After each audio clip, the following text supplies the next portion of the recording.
that was a pretty basic rundown of the Jam song Start from 1980's Sound Effects LP. That one over there. I guess you can't see it on this, but it seems like Jam fans either love this song or they really don't like it. I think it's glorious, regardless of the Taxman contribution that Weller openly and admittedly said he borrowed from. It's still a brilliant song. To rework Taxman into a whole new song that has just a really great vibe and has that wonderful aspect of sounding familiar to all of us in a way that's harkens back to some of the best music ever written by the best band the world will ever see in the Beatles. So Start, it's a really basic song, and I've played this over the bass line that I managed to to play through pretty solidly one time on my looping pedal.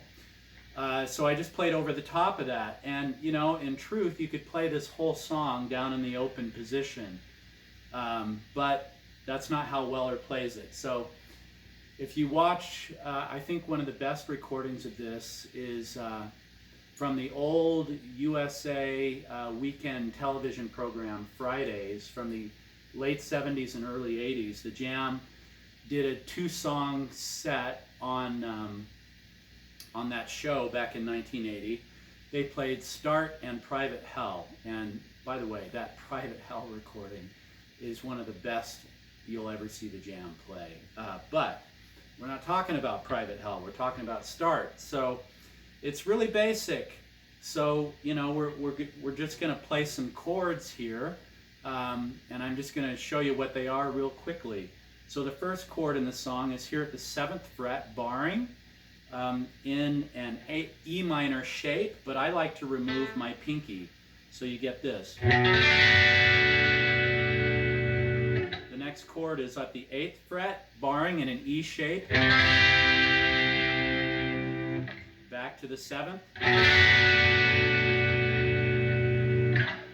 And then here at the 10th in an E shape, but take off your pinky. Then we come back. Same stuff.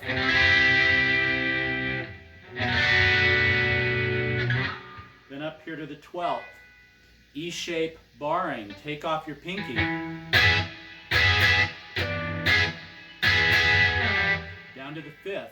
Same shape as you were at the 7th.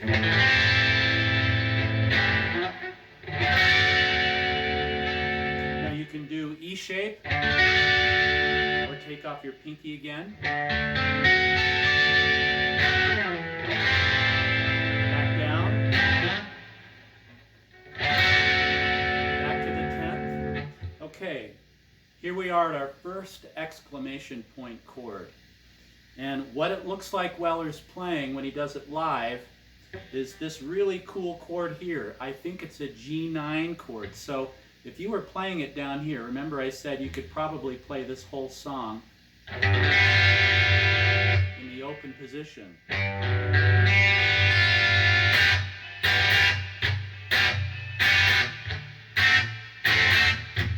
Right? But we're going to do that up here at the 12th and 13th frets.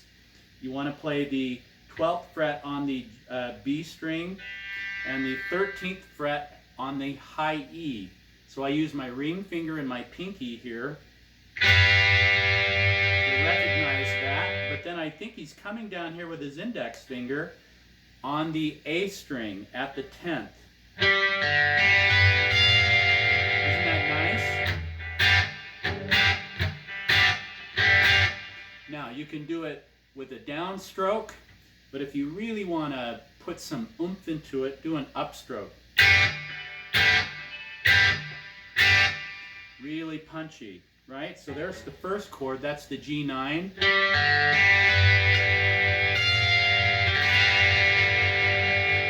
And of course we're not playing the low E.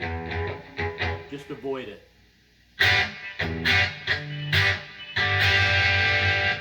Okay, next chord. The next exclamation point chord is a D7.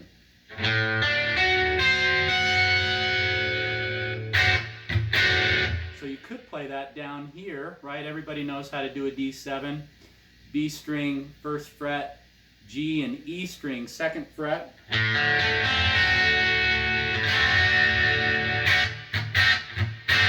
Right, but it's better here. And the way we build that, a little tricky. So here we were on the first. So the next, we just slide up one fret. So the easiest way to do this, these chords in tandem, is here's the first one I showed you, the G9 or G7. Just slide these top two fingers up one fret to the 14 and 13, okay? High E string at the 14th, the B string at the 13th. Then you want the G string at the 10th, and then the D string at the, G string at the 11th, and the D string at the 12th. You got an open A.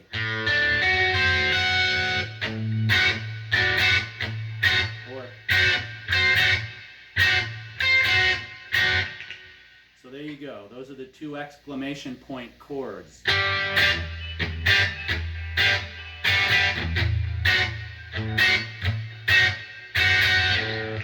Okay, verse 2 is the same as verse 1, only live he does an upstroke on those chords.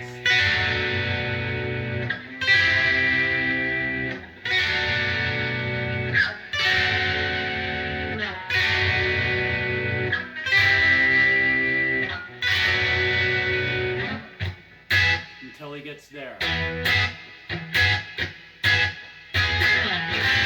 this is the same. There we go.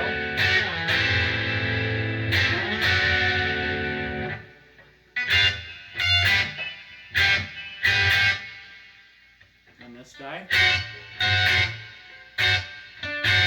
Okay, now when Weller dives into the If I Never Ever See You part, right? When he does it live, he plays that up here. Okay?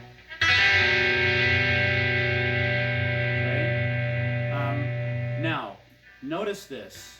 So I'm here at the 7th fret, 9th fret on the low E and A string. Then I'm leaving everybody else open. Nice and dissonant. Slide it up one fret.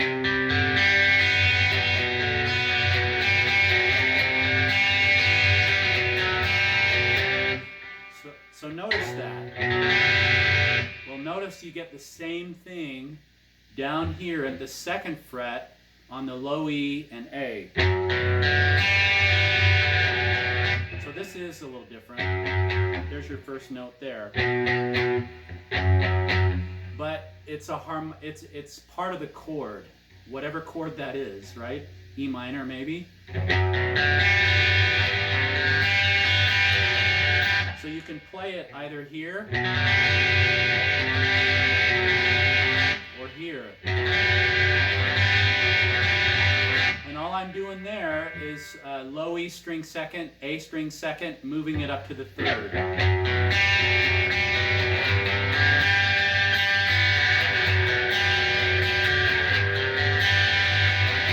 And it's interesting, you notice that Weller does this approach on a number of jam songs. So we got Start using it, Private Hell does it, let's see, Set the House Ablaze does it, where he's, he does a lot of this kind of just filling in some noise in a minor chord that suggests some chaos. And this Start uses it also. So the way I like to do it the first time through is down here.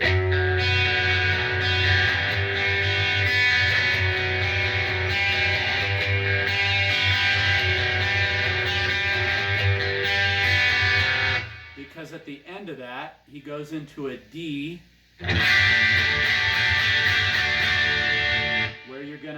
where you're playing, what is this, a D sus? Where you're playing the D chord, but you're adding the high E at the 3rd fret with your pinky. And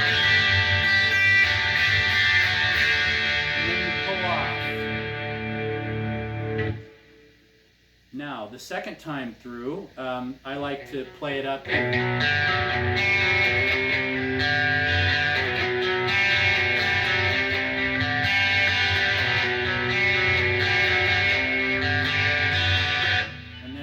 Where I do the D chord here. What am I doing there? I'm just here at the 7th fret, barring the bottom 4 strings, the highest 4 strings. But I'm coming in and catching the B string at the 8th.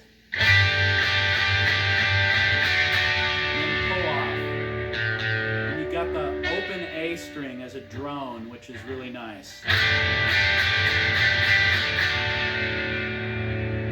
So you can do that up here or down here. I really like it down there. It's just really powerful and angry. This is pretty good though too. Okay, so the only thing left is to show you the solo. And this is a rather clever solo that Paul Weller wrote for this song. The reason it's so clever is because he uses the open G string. That one right there. As a note he frequently goes to in the solo. And he's either pulling off to an open G or just hitting the open G, which gives it this nice, just kind of angry, dissonant kind of thing going on. So what we do here, and I'm just going to show you the basics of this because that's all I can do is basic guitar solos. Here we are on the B string, 13th fret. So after this is how we dive into the solo, right? It's if I never see you again, right? And then we jump right up here, 13th fret. You're going to want a B string. So you're going to want to bend that up to about the 15th fret note. So maybe a little underneath that. So bend, release to the 11th. Now to the G string 12th. Little vibrato, and then just pull off your finger and pluck that.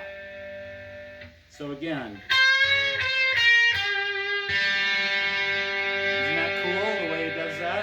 Then we're here at the 10th to the 9th. And again, pull off.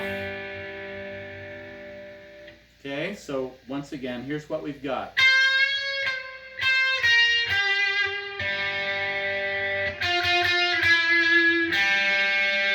Or I should just let my finger do that.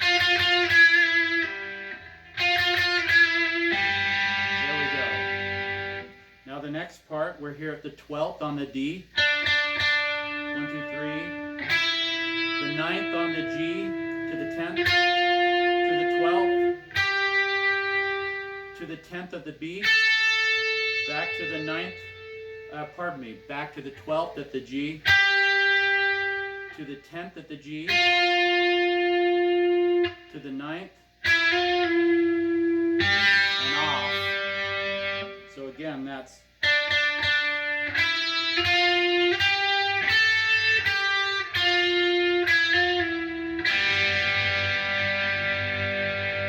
now the last bit is here at the 10th fret to the 12th on the G.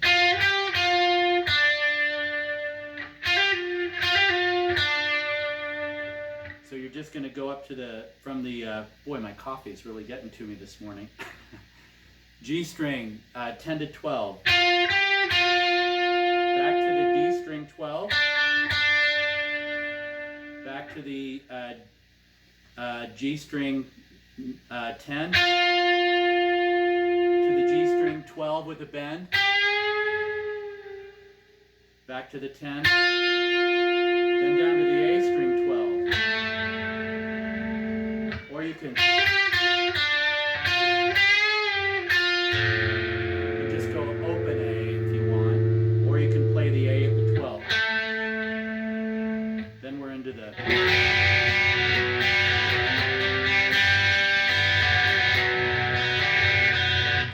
If I Never Ever See You Again part, right? So once again, the guitar solo.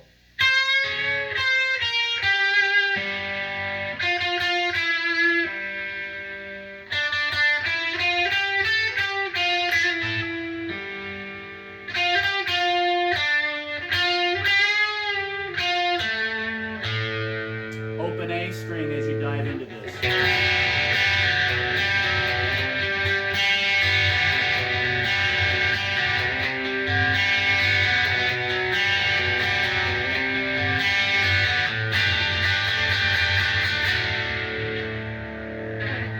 And then you've got the outro, which is just the exclamation point chords again.